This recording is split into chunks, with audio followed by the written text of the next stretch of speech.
محترم ناظرین کرام، السلام علیکم۔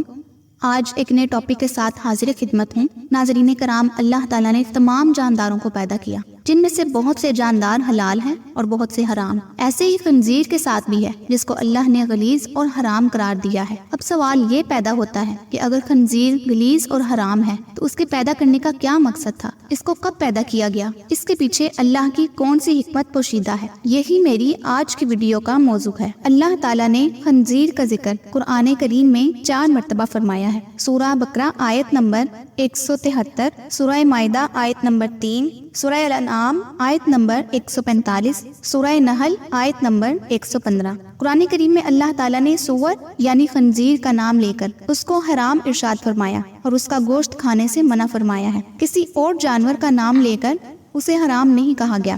بہت سے ممالک میں غیر مسلم اس کا گوشت بڑے شوق سے کھاتے ہیں، لیکن یہ غلیظ جانور ہے اور اس کا گوشت کھانے کے بہت سے نقصانات سائنسی تحقیق سے بھی ثابت ہو چکے ہیں۔ سائنسی تحقیق کے مطابق سور کا گوشت کھانا انسانی صحت کے لیے انتہائی خطرناک ہے اور یہ جانور انتہائی ذلیل اور گندا ہے، کیونکہ سور اپنی مادہ کا دوسرے نر سے ملاپ کروا کر خوشی محسوس کرتا ہے، جو کہ باقی جانوروں میں نہیں دیکھا گیا۔ سور کی خوراک گندگی اور غلاظت ہے۔ اس کے سامنے صاف چیز بھی رکھ دی جائے تو یہ اسے نہیں کھاتا، اور گندگی یا غلاظت نہ ملنے پر یہ اپنی غلاظت خود کھا لیتا ہے۔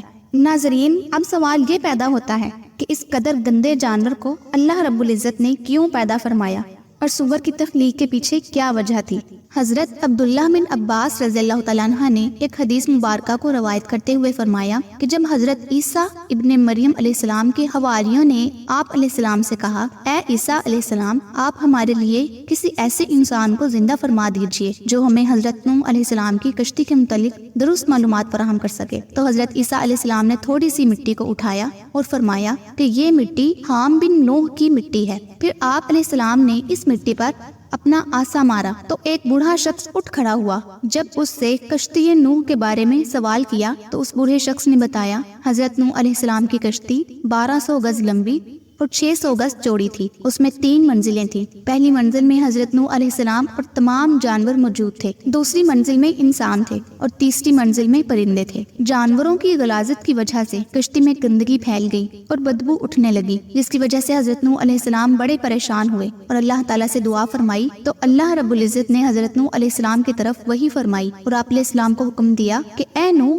اپنے قریب کھڑے ہاتھی کی دم کو پکڑ کر ایک طرف کھینچو۔ پھر حضرت نوح علیہ السلام نے اللہ کے حکم کے مطابق ہاتھی کی دم کو پکڑ کر جھٹکایا تو 2 جانور نکلے، جو کہ خنزیر نر اور مادہ تھے۔ یہ فوراً جانوروں کی پھیلائی ہوئی غلاظت کی جانب لپکے اور کچھ ہی لمحوں میں ساری گندگی کو چٹ کر گئے۔ ان 2 خنزیروں کی جوڑی سے ہی ان کی باقی نسل آگے بڑھی۔ آپ سمجھ گئے ہوں گے کہ جس جانور کو اللہ تعالیٰ نے گندگی صاف کرنے کے لیے پیدا فرمایا وہ گندا ہی ہوگا۔ سائنسی تحقیق تو آج ہو رہی ہے۔